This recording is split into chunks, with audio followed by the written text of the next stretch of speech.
تطريز فيه تطريز تطواني وتتعاجر اللي هو اصل ديالو جزائري. العمامه اللي معروفه بها الوجده، هذا الرزات يجيو من الجزائر القدام.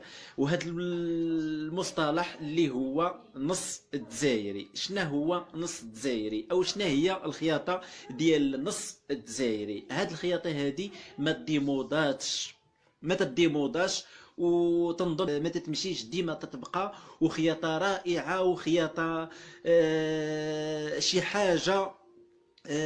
شنا هي هاد النص الجزائري؟ هي الضفيره. ملي ولا بغينا نكملوا هاد الجزائري ترجع الجزائري تنزيدوا هاد ضفيره وجوج طراسن، يعني تيولوا عندنا جوج ضفاير حصنات، ومن الاحسن يكونوا طريسنات رقاق تتجي رائعه. اذا النص الجزائري هي ضفيره، ولا كانوا جوج ضفاير تتسمى الجزائري. هذه هي معلومات اليوم، والسلام عليكم ورحمه الله تعالى وبركاته. لا ميوزيك غناتي الجيريان، لا ميوزيك كلاسيك الجيريان. أقدم جمعية تأسست سنة 1921، كان اسمها الجمعية الأندلسية، وأسسها محمد بن اسماعيل اللي جا من تلمسان إلى وجدة لغرض التدريس. بالنسبه للمغاربه، تسميه هذا التراث بالجزائري هو ناتج عن تأثير الجزائر في المغرب، تأثير الجزائر في المغرب من خلال بعض المعلمين الذين كانوا يتوافدون على المغرب وخصوصا من تلمسان. والموسيقى الأندلسية الجزائرية الغرناطي بسبب au Maroc il y avait aussi Djeri la musique algérienne. Et en plus de ça هما كيغنيو الملحون كثر منا حنا، هما مازال كيوزعوه وكيديروا بزاف. يا grand échange بين الجزائر et le Maroc. على إثر الاحتلال الفرنسي للجزائر، هاجر عدد من الجزائريين إلى المغرب بحثا عن الحرية، فنقلوا معهم ألوان الطرب الجزائري، واستطاعوا نشره بين الهواة، بل تعليمه لكثير من محترفي الموسيقى بالمغرب. لم يمضي من الوقت غير اليسير حتى ظهر من بين المغاربة من أصبح يجيد الطرب الغرناطي إنشادا وعزفا. بعض المشايخ كانوا يأتون من تلمسان إلى مدينة وجدة لإحياء السهرات. هذا الوجود نتاع هذا التراث في مدينة وجدة هما العائلات الجزائرية اللي متواجدين بكثرة هنا في وجدة.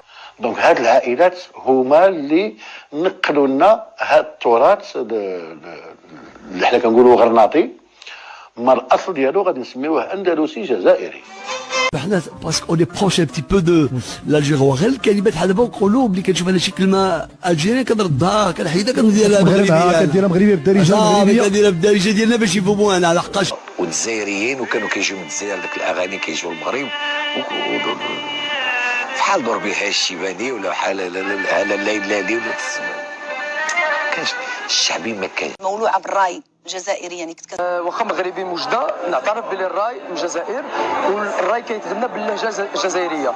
اللهجه ديال الراي الجزائريه سي تو افي نورمال باسكو لو راي كيتغنى باللهجه الجزائريه. Tu fais du rail algérien, truc c'est oui, mais on n'a jamais dit que c'était pas du rail algérien. J'ai jamais dit le contraire. الراي اغنيه جزائريه. البكبوكه الاصل ديالها ماشي مغربي، واخا تميزت بها المنطقه الشرقيه الا انها ماشي مغربيه.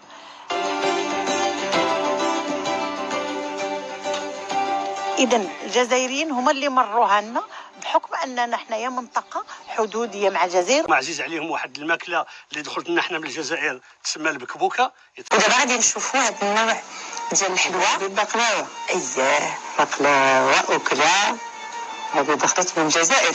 نعم من المهاجرين الجزائريين هما اللي جابوها تطوان.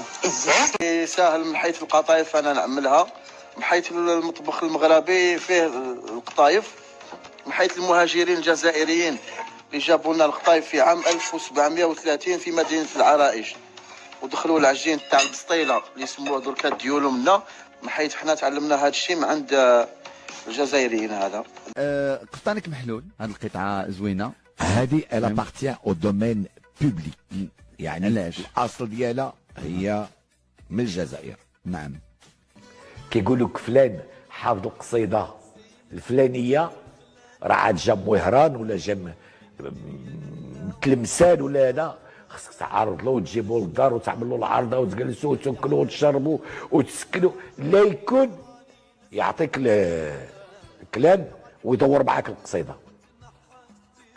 الوليد مع شحال يعني اللي كانوا المهمين الجزائر جاو عندنا الفاس، والوليد هو اللي عرض عليهم. عبد الكريم داني حيت باش تتعلم ما كاين حتى شي مويان، ما كاين لا في الراديو ولا والو. خصك هذاك اللي حافظ القصيده ولا اللي كتب القصيده تعرض عليه وتعمل له سيدي ومولاي، باش لا يكون يهديه الله في 3 ولا في 4 الصباح عاد يقول لك واجي يلا واجي حدايا ولا جلس حدايا، انا غنعطيك صافي غنعطيك الكادو ديالي. هذاك الكادو مصطفى السكندراني ولا مع عبد الغني بن القايد اللي كان لوبيرا دالجي، ورينا لهم الفن ديالنا، ورينا لهم اش كنسواو في الفن اللي ديالهم هو في الاصل. هو القفطان عنده جذور واصول تركيه فارسيه، ومن بعد ملي جاو العثمانيين للجزائر ودخلوا اولا للجزائر قبل ما يدخلوا للمغرب، ومن بعد وصل لينا حنا من بعد. من اين اتى القفطان الى المغرب لنشاهد. مرور الزمن ومع الاستعمار ديال لي ترك ليجيبت للجزائر، دخلتنا الثقافه ديال القفطان. بزاف ديال العائلات تركيه اللي كانت عايشه في الجزائر كانت هاجرت في الاحتلال الفرنسي للجزائر للمغرب واستقرت في تطوان. فتطوان كنجبروا فيها بزاف ديال العادات عثمانيه وتقاليد عثمانيه كتجسد بالخصوص في الطرز ديال اللي بحث ان القفطان الاصل ديالو الاصل كيرجع للتركيين يعني، والترك يعني هما دازوا من الجزائر. مخيطه بالجزيري. يبدو أن المذهب الغرناطي القائم بمدينة وجدة تسرب إليها من تلمسان، وذلك لأنه لم يثبت تاريخيا وجود عناصر أندلسية هاجرت مباشرة إلى وجدة، اللهم ألا أن تكون مجازا عبرته وهي في طريقها إلى تلمسان. الجزائر الموسيقى الغرناطية اللي احنا بصدد أننا إن شاء الله غنحكيو عليها. كذلك قدوم بعض الجزائريين، بعض العائلات الجزائرية لمدينة الرباط. العائلة بن غبريت تماما. محمد بن غبريت فعلا كان له دور كبير في نشر الطرب الغرناطي. Aujourd'hui, c'est de la musique gharnati, c'est de la musique, on peut dire un peu algérienne. Un peu algérienne, mais bien sûr parce que le Maroc est connu pour quoi. حنايا عندنا المدرسة اللي معروفة في وجدة هي المدرسة التلمسانية، نظرا لقرب الجزائر من المغرب، ووجدة خاصة كانت يعني ما كتبعدش بزاف على تلمسان. كتعرفي ان تلمسان ووجدة بيناتهم 60 كيلومتر، يعني مسافة قصيرة. وكان في عهد الاستعمار كانوا ينشطوا في هذه الجمعية الأندلسية اللي كانوا كيجيو من فنانين من تلمسان ويتلاقاو بفنانين تاع وجدة وكيديروا بيناتهم يعني تداريب. الفرنسيين غادي يقرروا في 1921 يجيبوا هذاك بوجمع العملي اللي هو قبايلي جزائري في الاصل ولكن فنان مهم، وغادي يقولوا لي سير اختار في المغرب شنو هي المنطقه اللي يمكن اللي فيها الخزف واللي يمكن تساعد على الانقاذ ديالو. غادي يختار اسفي وغادي يدار مدرسه، وهذه المدرسه ديال اسفي هي اللي غادي تخرج منها هذه الفنون بحال هذا النوع اللي ما بقاش تيدار اليوم، لا من حيث الشكل ولا من حيث الاتقان ولا من حيث الالوان او غيرها. وجدة هي خليط من الحضارات وخليط من التقاليد ورياح جايه من الجاره الجزائر، عبير من الموسيقى المتنوعه، خليط من الرقاده، من الطرب الغرناطي، من الراي. بعد دوزتي اللبسه ديال الكراكو. الكراكو عندكم نتوما ضروري في العز. ضروري. بالنسبه للعماريه اللي درتي يعني كانت اللبسه فيها لبسه عاوتاني متميزه. نعم. هذه اللبسه عندها انسبيراسيون من الجزائر. نعم طبعا. من اي مدينه؟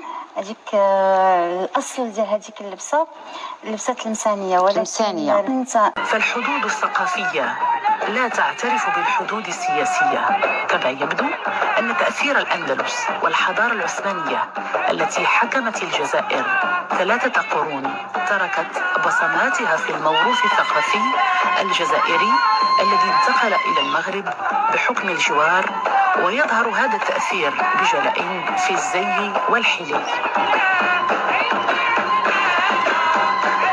في الطلة الأولى ترتدي العروس الزي التلمساني، ويزين رأسها بما يعرف بالشدة التلمسانية. المدعوات أيضا يحرصن على ارتداء فساتين جميلة تتشابه مع أزياء الغرب الجزائري، أشهرها الكراكو والزي الوهراني والزي القسطنطيني، وتضعن على جبينهن خيط الروح المرصع بالأحجار الكريمة وكرفش بلحية. والآن جاء دور الفستان القسطنطيني.